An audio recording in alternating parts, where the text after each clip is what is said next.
And when I read all of that, it was really fascinating. What's going on there?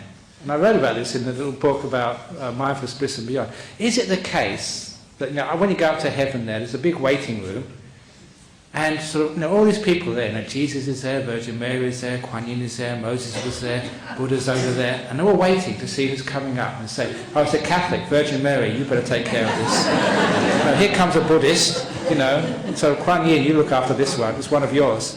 It's an atheist, Uncle George, come on, your turn.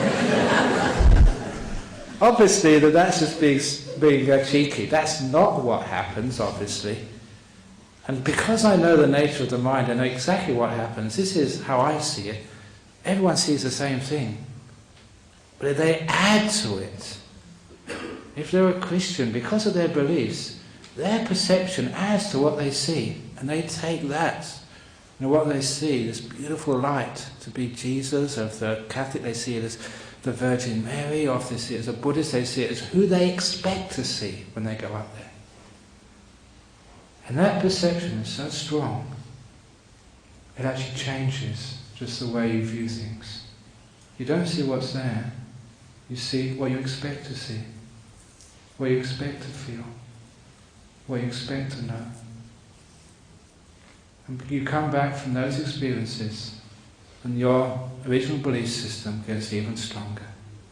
It's what the Buddha called the danger of our beliefs. They are always self-affirming.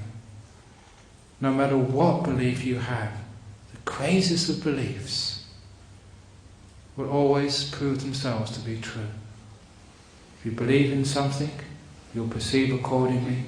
The perceptions will create the thoughts, which are the building blocks for the views. When I read that, and I understood that, I saw how dangerous beliefs are. Because everyone who believes in whatever they believe in, you always think you're right. I think it was even Aristotle said this, but I worked this out separately. You can never believe you are wrong.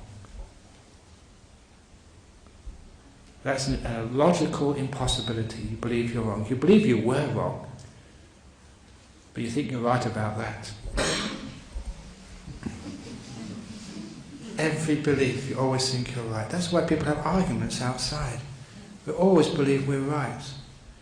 And the wisdom is when we understand the nature of beliefs, we can always take them as not so important.